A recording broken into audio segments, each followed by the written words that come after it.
بسم الله الأكرم واسمع خير كلام وافهم من يسعى للمجد تعلم صناع المجد العلماء.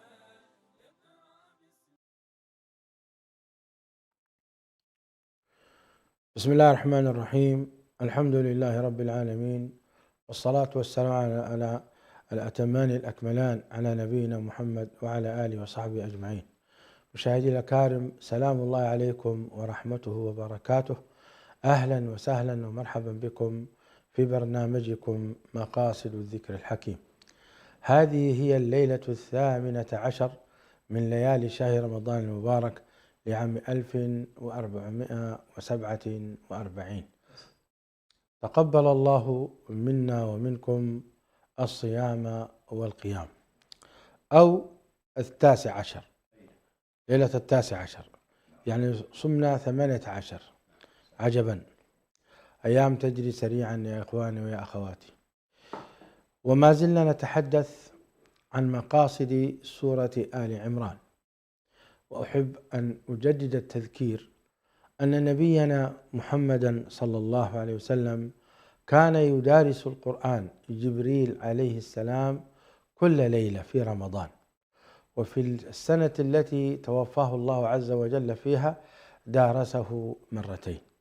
والمدارسة تعني مزيدا من المراجعة ومزيدا من فهم المعاني ومزيدا من فهم مقاصد هذه الصور وأبعادها.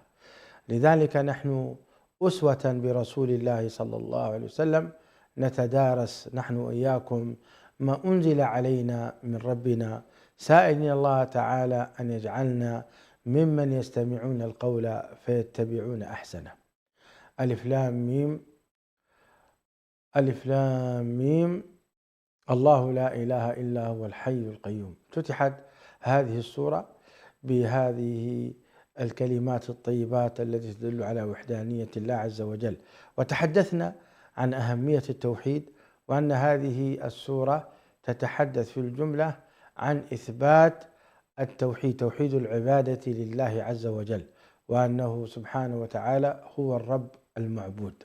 كذلك تحدثنا عن أهل كتاب، وبينت السورة أنهم في ضلال، وأن مسيرهم هذا المسير هو مسير خطأ، وأن عليهم أن يعودوا إلى ربهم ولا يشركوا به شيئا، ولا يدعون الولد للرب سبحانه وتعالى.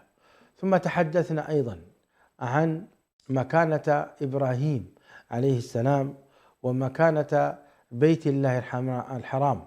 إن أول بيت وضع للناس للذي ببكة مباركا للعالمين. وربطنا بين هذا وهذا في ما يؤكد أهمية التوحيد. ثم بعد ذلك بدأت السورة تتحدث عن المجتمع المسلم، من قوله تعالى: يا أيها الذين آمنوا اتقوا الله حق تقاته ولا تموتن إلا وأنتم مسلمون. ثم بدأ التوجيه الرباني بالاعتصام بالكتاب والسنة. كل هذا تحدثنا عنه حتى إذا وصلنا: وإذ غدوت من أهلك تبوئ المؤمنين مقاعد للقتال والله سميع عليم. باسمكم جميعا أرحب فضيلة الشيخ حسن سلمان ليتحفنا وليحدثنا عن ما بقي من مقاصد عظيمة في هذه السورة المباركة.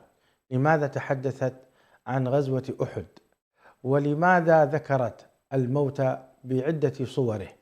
الذين قتلوا في سبيل الله أحياء، ومقتل النبي عليه الصلاة والسلام ماذا يعني؟ وكل نفس ذائقة الموت ماذا يعني؟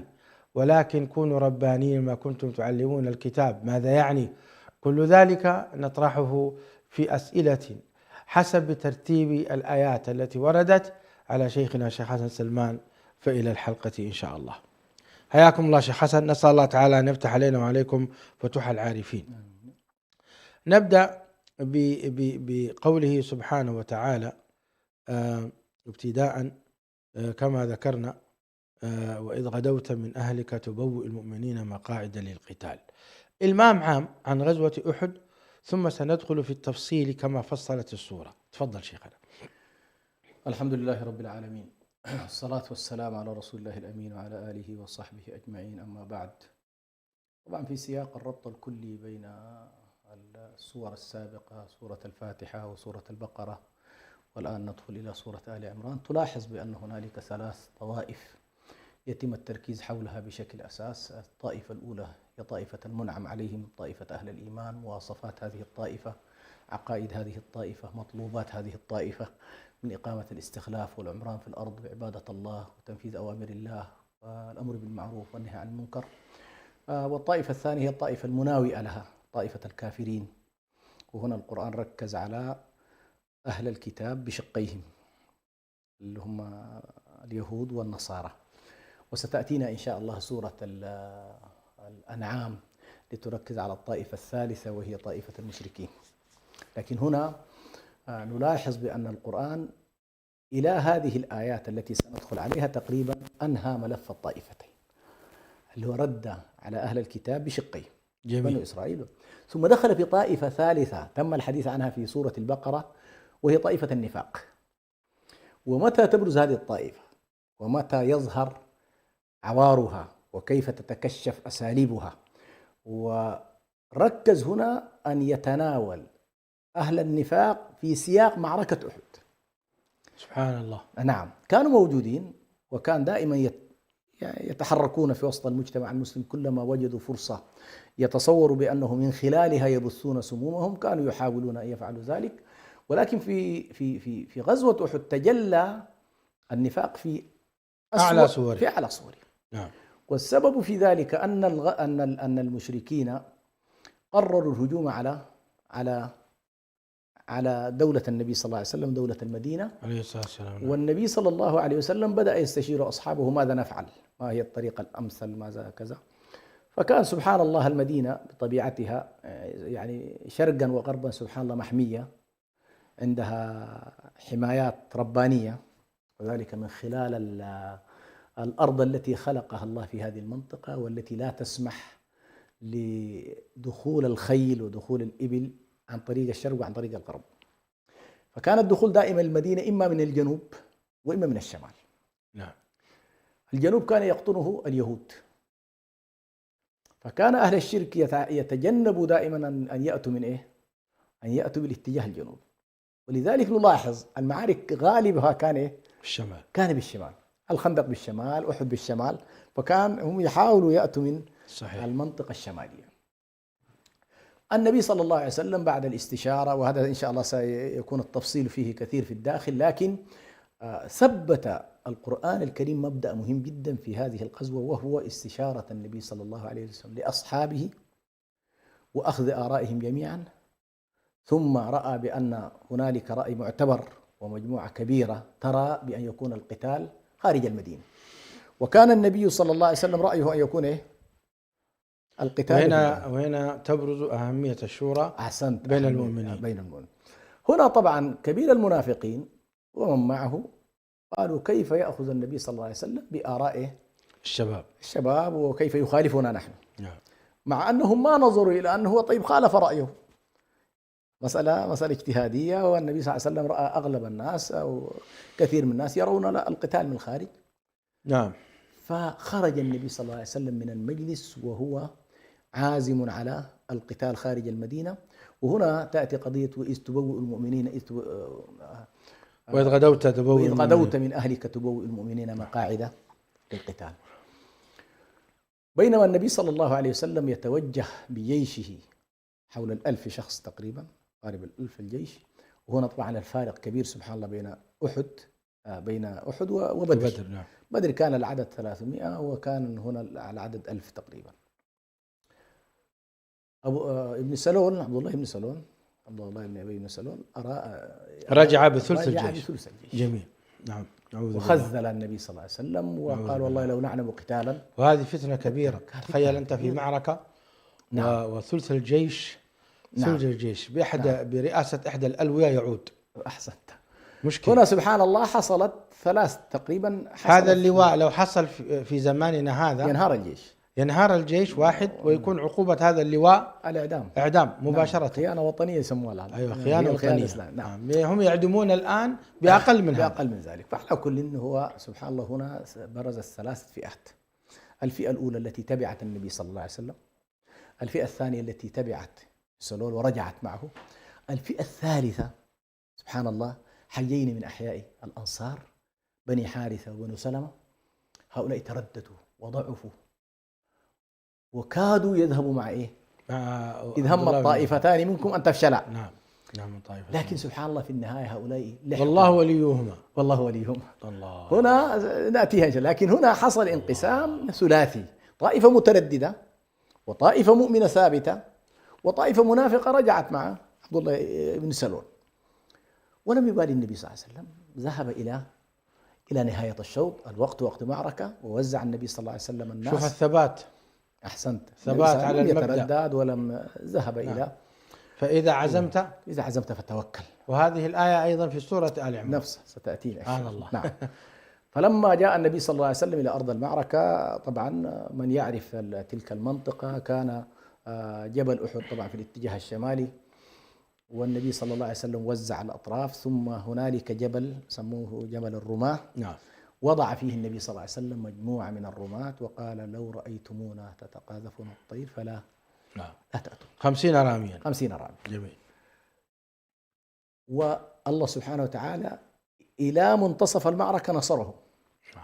ولقد صدقكم الله وعده إذ تحسونهم حتى إذا فشلتم وانتصروا في البداية وكسروهم.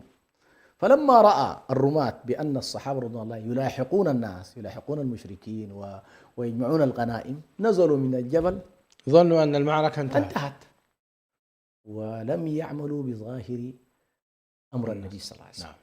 هذا كان المطلوب، رغم أن أميرهم منعهم. أميرهم عبد الله بن جبير منعهم. لكنهم أميرهم منعهم وظل ثابتا. وهذا طبعا سبحان الله يبين لك حسن اختيارات النبي للقادة أيضا. الله. ظل هذا الرجل ثابت ومعه أقل من 10 وقاتل حتى قتل رضي الله عنه. نعم رضي الله. لكن هنا طبعا ستأتينا مسألة مهمة جدا إن شاء الله، لكن في الإجمال أن معارك الإسلام وصحابة النبي صلى الله عليه وسلم خضعوا لما يمكن أن نسميه بمنطق النجاح والفشل. المسيرة ليست كلها وردية كما نقول، أما يوم علينا ويوم لنا. نعم صحيح. وتلك الأيام نداولها بين الناس. فائدة هذا الأمر انتصار مرة، هزيمة مرة، ضرب النبي صلى الله عليه وسلم مرة، كسر رباعيته كذا، هذا كله أولا يبين لنا بأن هذا الدين أفضل الرجال وأشجع الرجال بوجود النبي صلى الله عليه وسلم حصل فيهم شيء، وبالتالي الأمة تتربى على أمرين. الأمر الأول تعلم الدرس حتى لا يتكرر. جميل. لما هزمت هذه الطائفة؟ لما حصل في هذا الانكسار بعد الانتصار؟ وفعلا ما ورثناه من تعاليم في هذه المعركة ليس بالأمر السهل.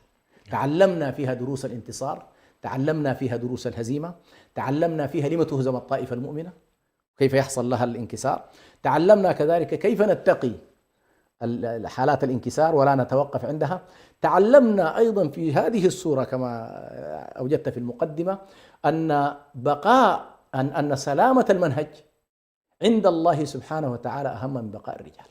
لكن هنا دعنا نعود يا شيخ حسن نعم إلى ما تفضلت به في قضية مهمة. نعم. قضية ولقد صدقكم الله وعده. نعم. ولقد صدقكم الله وعده، ألا تدل هذه إذا قامت الجماعة بما أمر الله عز وجل من الطاعة وكذا فإن وعد الله يتحقق بالنصر. نعم. وإذا أخلت فإن وعد الله يتخلف. صحيح. لأن هنا يقول سبحانه ولقد صدقكم الله وعده إذ تحسونهم بإذنه. نعم. والحس هو القتل حتى إذا فشلتم نعم وتنازعتم في الأمر وعصيتم من بعد ما أراكم ما تحبون. أعتقد هذه أسباب الفشل يا شيخ حسن. أحسنت. ولا لا؟ هي أسباب وتفسير قول الله تبارك وتعالى قل هو من عند أنفسكم. نعم. ولما أصابتكم مصيبة قد أصبتم مثليها قلتم أن هذا قل هو من عند أنفسكم. طيب هذا إذن اليوم نحن نقيس نقول فعلا الأمة ضعيفة اليوم وعدوها أقوى منها. هل يصح أن نقول قل هو من عند أنفسكم؟ هو بلا شك قل هو من عند أنفسكم دينيا، قل هو من عند أنفسكم من حيث التقوى، قل هو من عند أنفسكم من حيث الافتراق وعدم الوحدة، قل هو من عند أنفسكم في عدم الإعداد، قل هو من عند أنفسكم في موالاة الكافرين، قل هو من عند أنفسكم في الرهان على الكافرين في أنهم يمكن أن يحموننا يثبتون سلطاننا، كثيرة كثيرة جدا. قل هو من عند أنفسكم في أن أموالنا هي التي تبنى بها هذه الجيوش الكافرة وتدك بها شعوب الأمة، كل ذلك من عند أنفسنا. معصية واحدة. وأثبتت الأحداث، وحتى لا تفوتنا هذه، أثبتت الأحداث قضية مهمة جدا خلال الفترة الماضية، وهو أن هؤلاء الكافرين إن وحدتم صفوفكم وآمنتم بالله عز وجل بأنه الناصر وأنه الحي القيوم. دي مسألة مهمة جدا، كيف أن سورة آل عمران حول فاعلية الأمة ودورها في الاستخلاف يرتبط باسم الله الحي القيوم. سبحان الله. وتوكل على الحي الذي لا يموت.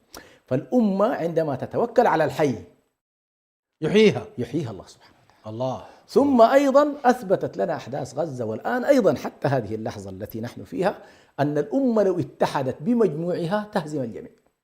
سبحان الله. ولذلك يأتي الإشكال من التنازع، يأتي الإشكال من التفرق، يأتي الإشكال من المعصية إلى غير هنا ذلك. قال حتى إذا فشلتم نعم. نتيجة الفشل جاءت من التنازع والعصيان نعم وحب الدنيا. نعم. هذه ثلاثة أشياء التي نص عليها القرآن. نعم.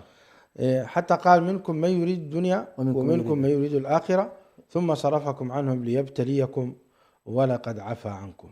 الله. والله ذو فضل عظيم. نعود إلى وإذ غدوت. أكمل إذن الآن شيخ حسن فيما يتعلق بالشرح العام لغزوة أحد. نعم. فالغزوة في نهايتها على كل كان هنالك قتل لعدد كبير جدا من أصحاب النبي صلى الله عليه وسلم، وعلى رأسهم حمزة وعلى رأسهم كذلك مصعب بن عمير. يعني هذه الغزوة كانت جرح غائر في جسد الأمة.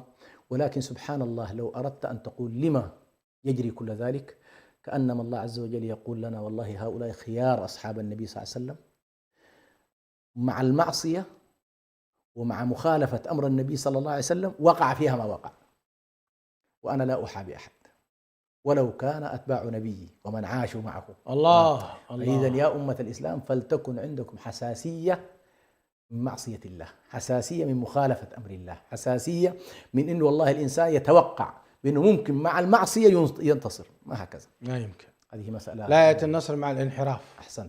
ولذلك في النهاية على كل حتى النبي صلى الله عليه وسلم في هذه المعركة جرح، وفي هذه المعركة شجت رواعيته، في هذه المعركة أدمي عليه الصلاة والسلام، كاد أن يقتل، وقيل عنه أشيع بأنه قتل.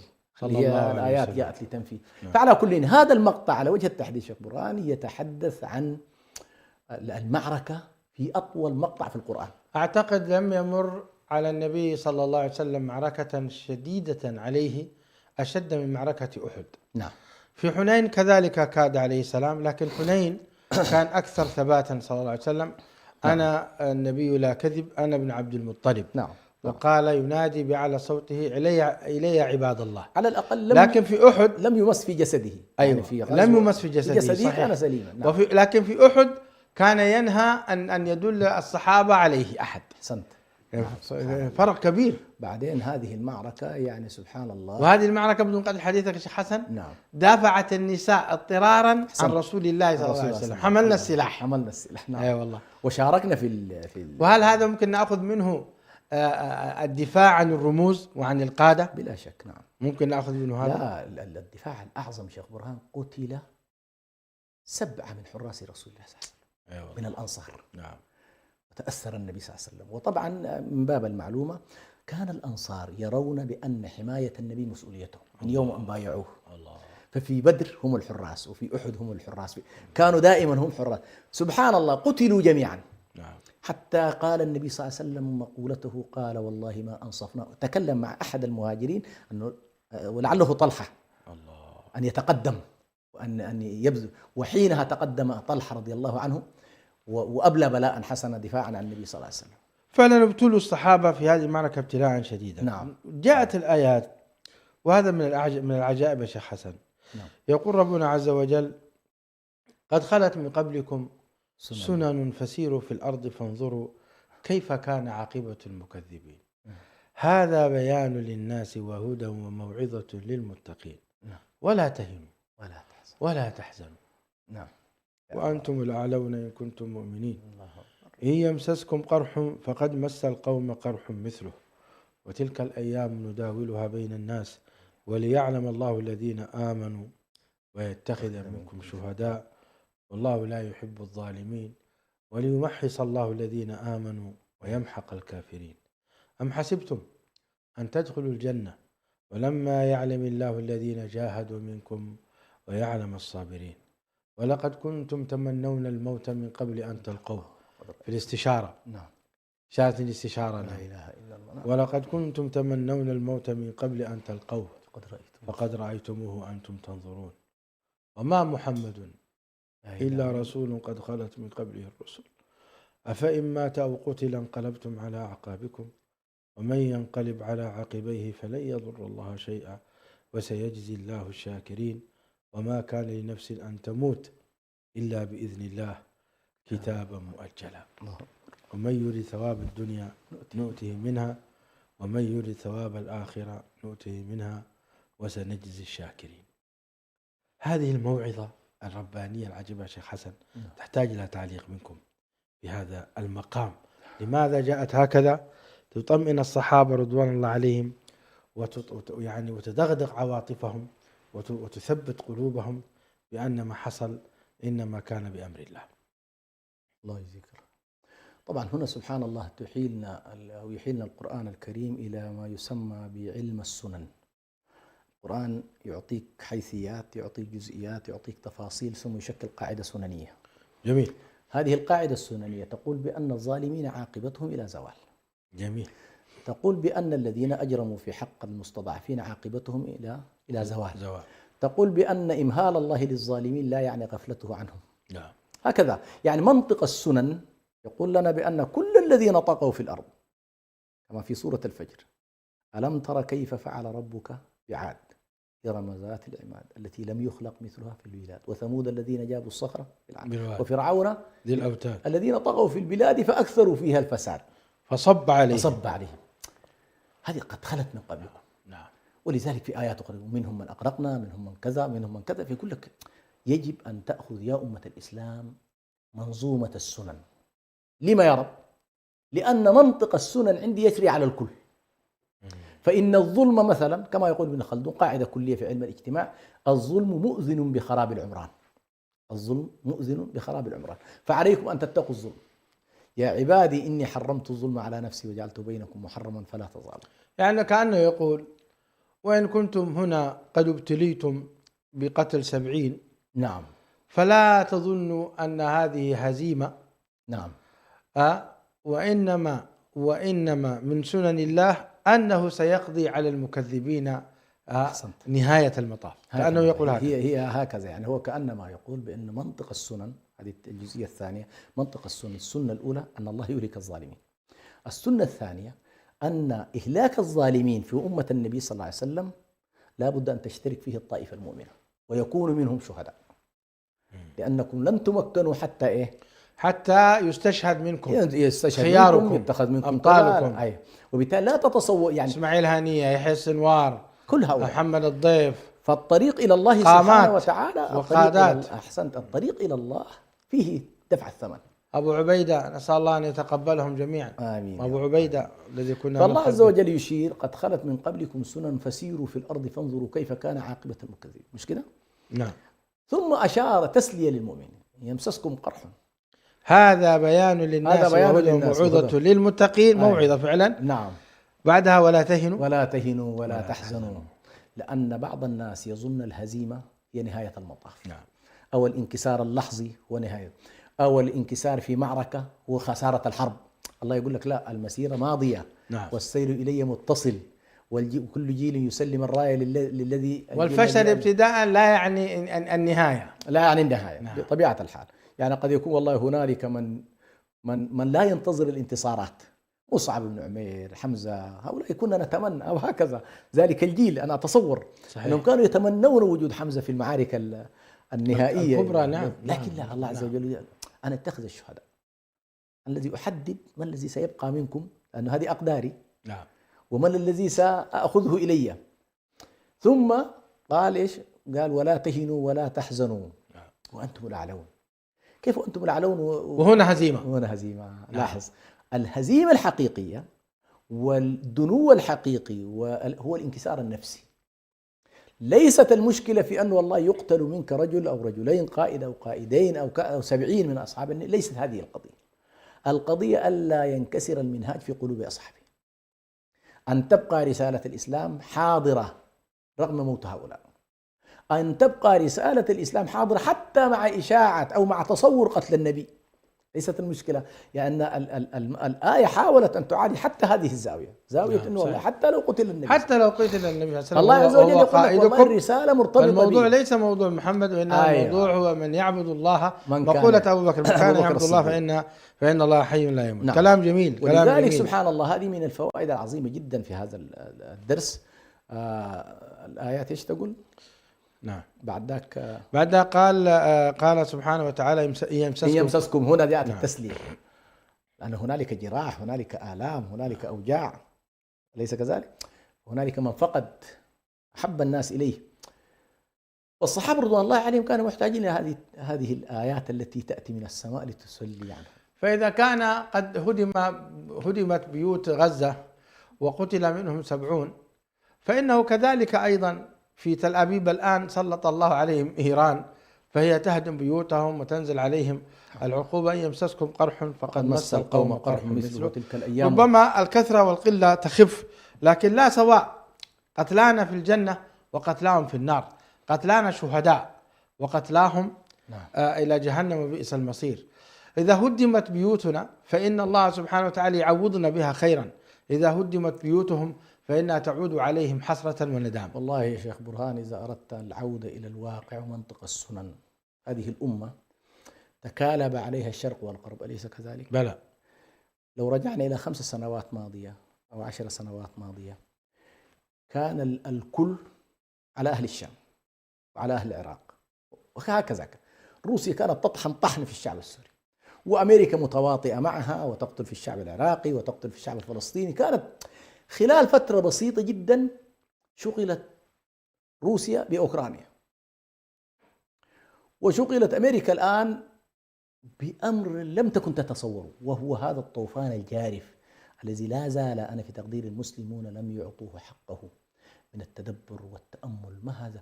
كما قال أحد، معركة الطوفان قصدك؟ معركة طوفان الأقصى. نعم. هذا الطوفان الهائل الذي كما قال أحدهم فيه الإشراق وفيه الإبراق وفيه فيه أشياء كثيرة جدا.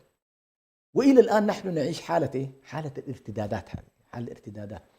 كل الذين كانوا يتصوروا بأنهم سيعملوا على تقويض هذه الأمة وتركيع هذه الأمة والانتصار عليها، وإذا بالأمة تتفلت من بينهم. صحيح. ويخرج من هنا جهة ما تسيطر على دمشق، وتخرج من هنا فئة ما تحاول، وهكذا. فنحن أمام مشهد إن والله ما يصيبنا قرح، ما يصيبنا أذى، لن يضروكم إلا إيه؟ إلا أذى. صحيح. إن يمسسكم قرح فقد مس القوم قرح مثله، وتلك الأيام نداولها بين الناس. يعني الله عز وجل يقول لك والله يا أخي المنطق الابتلاء هو هكذا، ونبلوكم يعني بالخير والشر فتنة. فأنت تبتلى كيف تعبد الله في الفتن، وتبتلى وكيف تعبد الله في الخير. نعم. فهنا صبر عند الابتلاء، كما قال تعالى: ويستخلفكم في الأرض فينظر كيف تعملون. نعم. الآن الرئيس أحمد الشرع، ونحييه منها هنا، نعم، هو عند هذه الزاوية الآن. نعم، ننظر كيف تعملون. نعم. ويستخلفكم في الأرض. نعم. لننظر كيف تعملون. والإخوة في غزة في فترة الابتلاء. نعم. في فترة الابتلاء كذلك هنا الواجب عليهم، وهكذا الأمة في كل مجال. طيب جميل. نعم. من فوائد ذلك أيضا ليمحص الله الذين آمنوا. أيوة. ويمحق الكافرين. الله الحديث عن أنه يجب أن لا تتصوروا بأنه والله التمكين سهل، خدمة الإسلام سهلة، الاستخلاف في الأرض سهل. لا، أنت ستواجه الأرض. وهذه كانت سبحان الله، كان النبي صلى الله عليه وسلم واضح فيها من لحظة البداية. وكان الأنصار عندما بايعوا رسول الله صلى الله عليه وسلم كان الصورة عندهم واضحة. ولعل البراء بن معرور أو البراء بن معرور لما قال: أتدرون على ما تبايعون الرجل؟ اصبروا قليلا، هل تفهموا إلى أين ذاهبوا؟ وأظن أحدهم أيضا قال: إنكم تبايعون الرجل على قتال الأبيض والأحمر وكذا. قالوا: نعرف ذلك. الله. فهم كانوا يعرفون إلى أين. ثم أحدهم قال يا رسول الله أفرأيت إن وفينا بما لنا بما علينا فماذا لنا. والله يا شيخنا كل ما تقف في سورة يعني عظمة مقام النبي صلى الله عليه وسلم، كان يربط الناس بجنة الله عز وجل. نعم. ما كان يقول لهم والله سترثون السلطة من بعدي وسيكون لكم الأمر وكذا، لا. النبي صلى الله عليه وسلم كانت تربيته قائمة على الربط بالله والربط بالجنة. تريدون أن تقاتلوا معي لكم الجنة، توفون بما لدي لكم. لما تأتي قبيلة من القبائل تقول له يا رسول الله نحن نريد أن ندخل معك في المساومة، أفرأيت إن حميناك وقاتلنا معك وقاتلنا العرب وعملنا كذا أيكون لنا الأمر من بعدك؟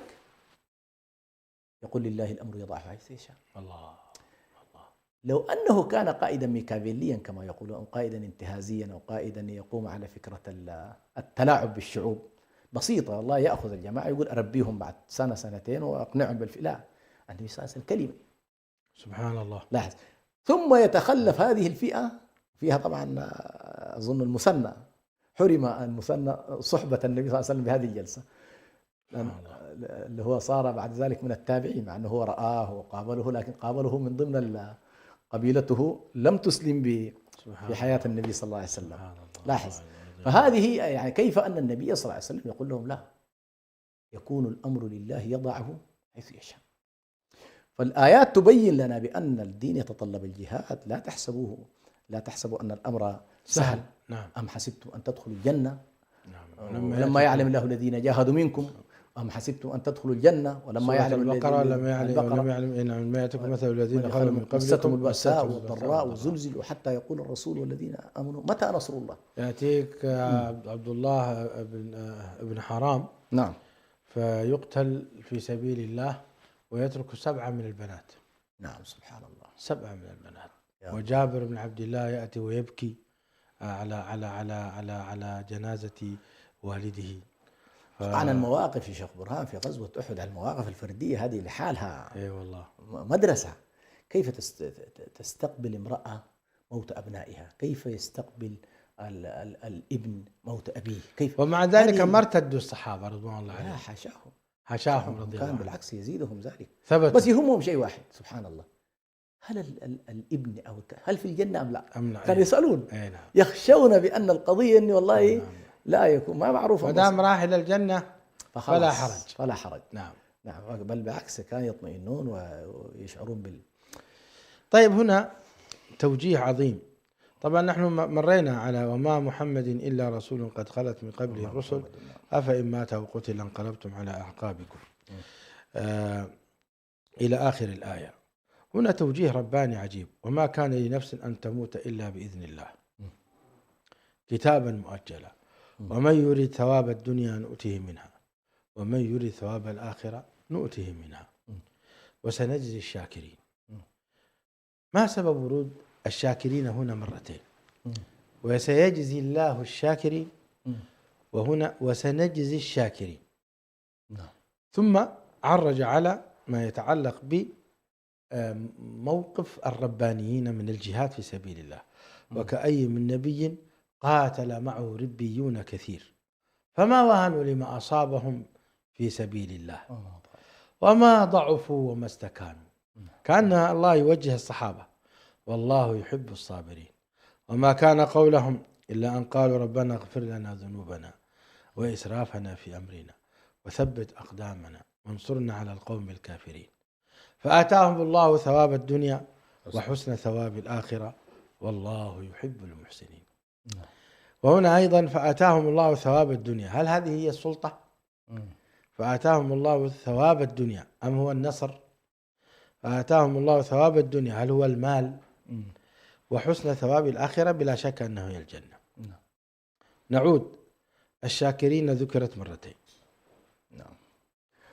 والخلينا نقول شوف سبحان الله كيف أن الله سبحانه وتعالى أراد تجريد أو التشخيص عن الرسالة. فالنبي نبي ورسول وهنالك رسالة أتى بها النبي صلى الله عليه وسلم. نعم. أول قضية أراد الله أن يقول بأن المسألة مرتبطة به هو جل جلاله، مرتبط بالحي الذي لا يموت. واحتمالية موت النبي أو واردا، مع أنه عمليا القرآن كل القرآن يتحدث عن قتل الأنبياء لا قتل الرسل. الرسول إلى نهاياته غالبا الذي يكون رسولا. هذه فائدة جديدة، هذه مهمة جدا. نعم، يعني الرسل غالبا ما تقتل، الرسل لا يقتلون، حتى عيسى لما أريد قتله سحبه الله عز وجل، لكن الأنبياء يقتلون. وهذا معنى قوله تعالى والله يعصمك من الناس. نعم. وكأي من نبي قاتل معه وقتل. طيب كيف نفسر بأنه قتل عليه الصلاة والسلام بسم اليهودية، وأنه النبي الشهيد أو النبي الشهيد الذي كان يردده أبو عبيدة رحمه الله؟ نعم. كيف هي على كل لكنه ربما يقال أنه لم يقتل مباشرة. لم يقتل مباشرة، ولم يقتل في لحظتها، ولم يقتل قبل استكمال رسالته. المسألة لها ارتباط بكمال الرسالة. أدى الرسالة. الرسول يؤدي رسالته كاملة ولا يحصل قطع. الأنبياء قد يقتلون، لذلك الآية وكأي من نبي قاتل، وفي قراءة أخرى قتل. كأي من نبي قتل معه ربيون وقاتل معه ربيون. طيب هنا على كل، فأراد الله سبحانه وتعالى أن يقول بأن النبي صلى الله عليه وسلم أبعدوا عن فكرة ارتباط التشخيص به عليه الصلاة والسلام، وأن المسألة مرتبطة بالله سبحانه. وما محمد إلا رسول قد خلت من قبله الرسل أفإن مات أو قتل انقلبتم على أعقابكم ومن ينقلب على عقبيه. هذه قضية مهمة حتى لا تتعلق قلوبنا أيضا بالأولياء والصالحين والأئمة، أيا كان بالأئمة والمحدثين والخطباء والمفتيين والعمالقة. ما الأمة عندها عمالقة، الشيخ بن باز، الشيخ القرضاوي، حسن البنا، الدين لا يرتبط، الألباني، ابن عثيمين، الشيخ عبد الله بن عبد الرحمن الجبرين، أئمة. نعم.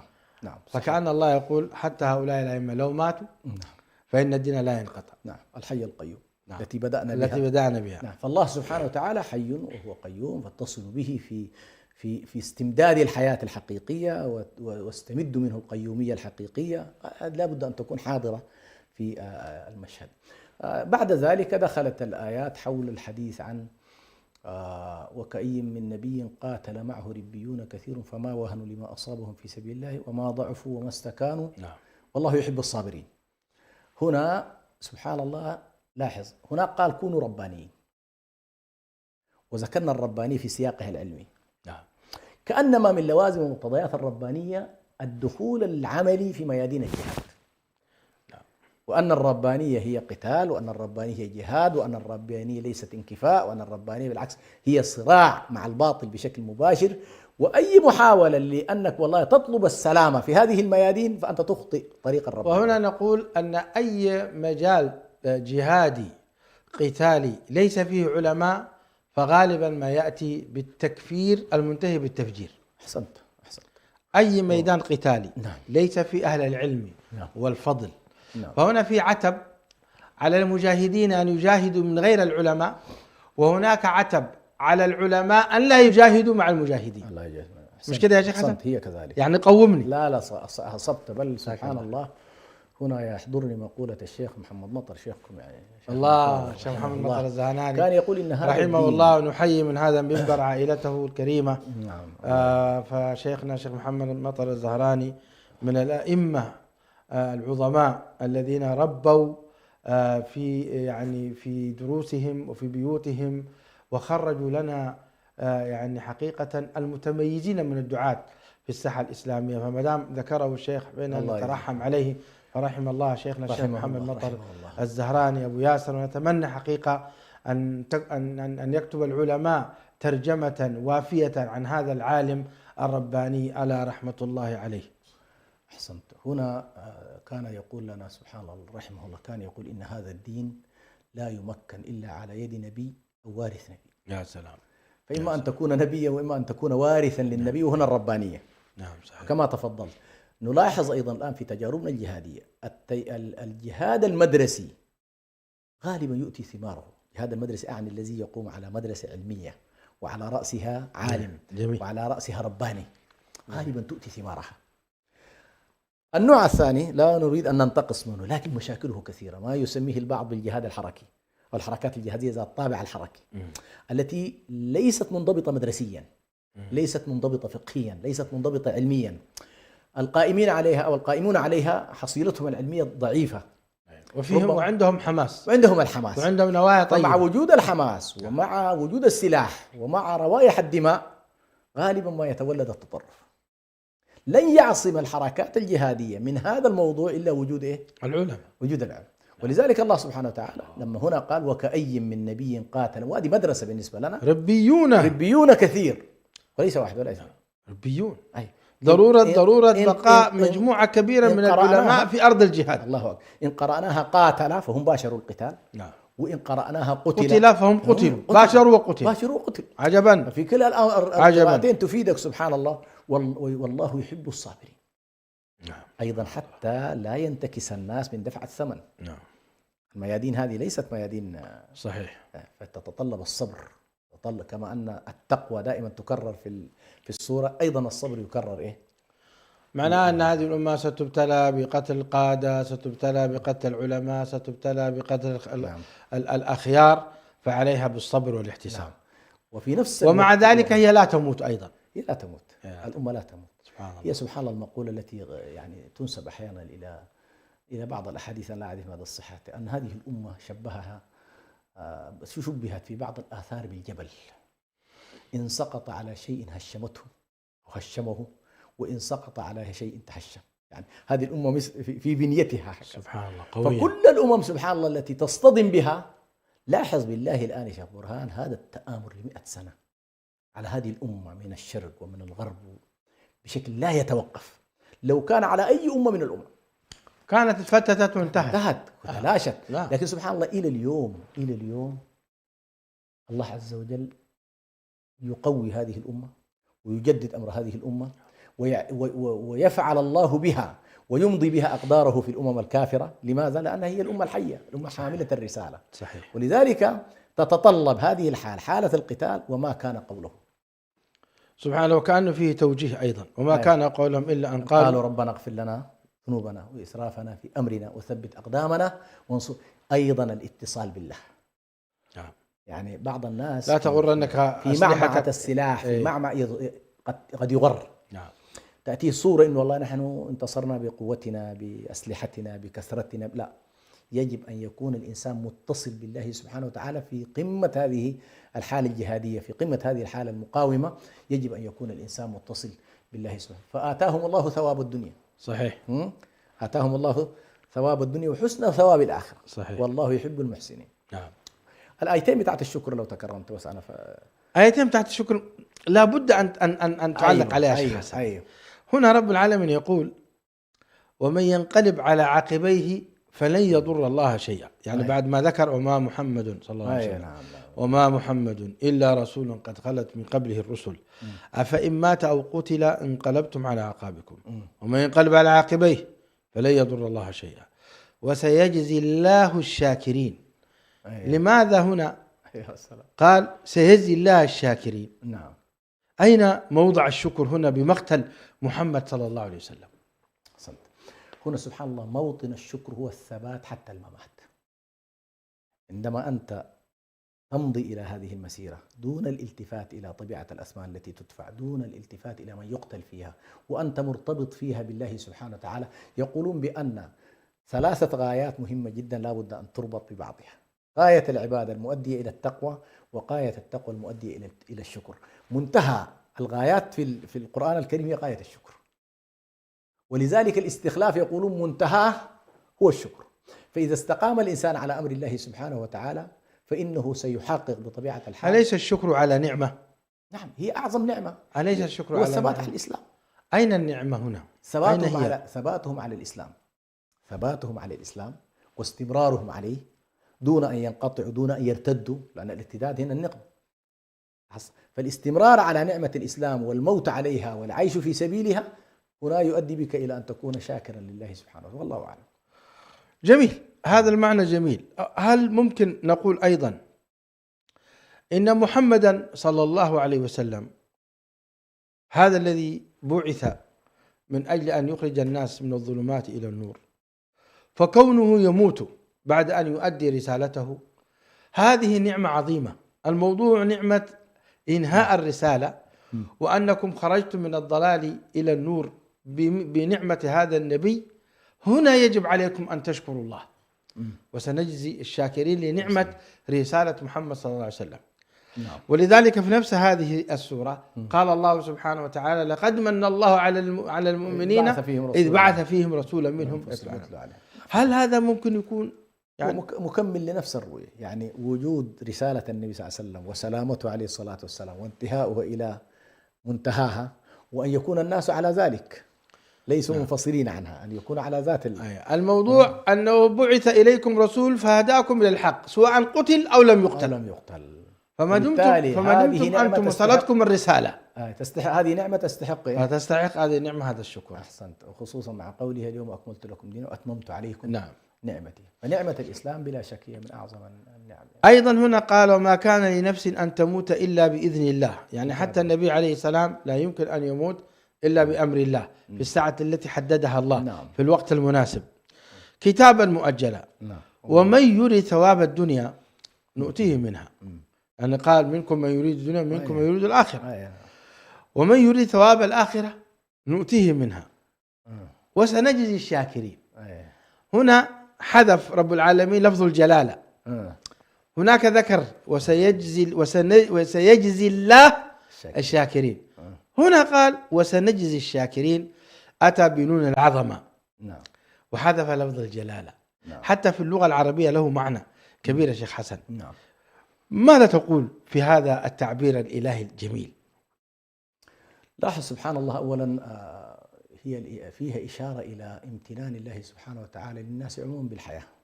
جميل. هذه نعمة ينعم بها الله سبحانه وتعالى. فالله عز وجل أنت محتاج أن تشكره على نعمة الإيجاد، أول حاجة أن الله أوجدك. طيب. وأنت محتاج أيضا أن تشكره على نعمة الإعداد، أن الله عز وجل بعد أن أوجدك أيضا أعدك بما يلزم للتكليف، فجعلك عاقلا راشدا سميعا بصيرا. هذه تستحق الشكر. جميل. فأنت بحاجة إلى الشكر في الإيجاد، وأنت بحاجة إلى الشكر في الإعداد، وأنت كذلك بحاجة إلى الشكر في الإمداد. أن الله عز وجل طوال عمرك وهو يمدك. فالله عز وجل الله عز وجل يريدك أن تشكره في الإيجاد، وأن تشكره في الإعداد، وأن تشكره في الإمداد، كل ذلك في سياق العمر المتاح لك. جميل. في سياق العمر. طيب إذا كان انتهى العمر وجاءت لحظة الأجل، نعم، جاءت لحظة الأجل، هنا الناس أمام أمرين: إن والله من أحسن فله الإحسان، ومن أساء فله الإساءة. يوم القيامة سبحان الله في سورة الإنسان لو تلاحظ يتحول هذا الإنسان المطلوب منه الشكر في الدنيا إلى أن يكون هو مشكورا عند الله سبحانه وتعالى، فيشكر الله. كأنما الله يقول لك والله يشكر هؤلاء الذين قدموا الشكر في الدنيا بأن يكافئوا بالشكر في الآخرة، وهل جزاء الإحسان إلا الإحسان، والله أعلم. جميل يا شيخ حسن. على كل حال أنا أعتقد أن ورود هذين الأمرين يحتاج إلى مزيد من الدراسة. نعم. يحتاج إلى مزيد من التأمل، لأن الآيات في وجهة نظرنا الضعيف مناسب لها الصبر. لما يقتل النبي عليه الصلاة والسلام مناسب لها الصبر، نعم، ليس الشكر. هنا في معنى أعمق. وكذلك هنا أيضا في موت وفي حياة، كذلك هو الوصية بالصبر. ولكن هنا أيضا بالشكر كما تفضلتم به، جزاكم الله خيرا. جميل. عدنا إلى هذا، وبعد هذا نختم بقوله: تخللها الصبر سبحان الله، والإنسان بين الصبر والشكر في كل اللي وسيجزي الله. بعد ذلك طبعا هناك قالوا كأي من نبي. نعم تخللت. نعم، ذكر الصبر وذكر الله يحب الصابرين وذكر. والدين كله سبحان الله صبر وشكر. نعم. صبر في البلاء وشكر في النعم. صحيح. أي نعم. طيب شيخنا شيخ حسن سلمان، هنا سنتوقف ونكمل إن شاء الله في الدرس القادم بإذن الله، لنواصل مسيرة سورة آل عمران وما ذكره الله سبحانه وتعالى من قصص ومن موقف للمؤمنين وموقف أيضا المنافقين، والتوجيه الرباني حول آيات كثيرة، منها ومن أعظمها قال الله سبحانه وتعالى: ثم أنزل عليكم من بعد الغم أمنة نعاسا يغشى طائفة منكم وطائفة قد أهمتهم أنفسهم يظنون بالله غير الحق ظن الجاهلية يقولون هل لنا من الأمر من شيء قل إن الأمر كله لله يخفون في أنفسهم ما لا يبدون لك يقولون لو كان لنا من الأمر شيء ما قتلنا هنا قل لو كنتم في بيوتكم لبرز الذين كتب عليهم القتل إلى مضاجعهم وليبتلي الله ما في صدوركم وليمحص ما في قلوبكم والله عليم بذات الصدور. آية قوية جدا تتحدث عن المنافقين. سنجري البحث في هذه الآية الأسبوع القادم إن شاء الله أو بعد غد إن شاء الله لنتحدث عن موقف المنافقين في كل زمان ومكان، لنتحدث عن حججهم وعن اعتراضاتهم وعن دائما أنهم يدخلون في أعماق الأمة فيخلخلون قاعدتها ويخلون ويسببون خللا كبيرا. كيف عالج القرآن الكريم موقف المنافقين وبماذا رد عليهم؟ هذا ما سنتحدث عنه إن شاء الله في الحلقة القادمة. تقدم بالشكر الجزيل للدكتور حسن سلمان على هذا البيان وعلى هذه الفتوحات الربانية، كما أشكركم مشاهدي الأكارم على حسن صبركم وإنصاتكم لهذه الحلقة. سألنا الله تعالى أن يتقبل منا ومنكم الصيام والقيام وأن يجعلنا من الذين يستمعون القول فيتبعون أحسنه. كذلك الشكر موصول للإخوة الذين من وراء الكاميرات ويتابعون ويخدمون هذه الحلقة، فجزاهم الله عنا خير الجزاء. كما أشكر كل من نشر هذا المقطع وساهم في نشره، فالدال على الخير كفاعله. هذا أخوكم برهان يحييكم. سبحان ربك رب العزة عما يصفون وسلام على المرسلين والحمد لله رب العالمين. اقرأ بسم الله الأكرم واسمع خير كلام وافهم، من يسعى للمجد تعلم صناع المجد العلماء. اقرأ بسم الله الأكرم واسمع خير كلام وافهم، من يسعى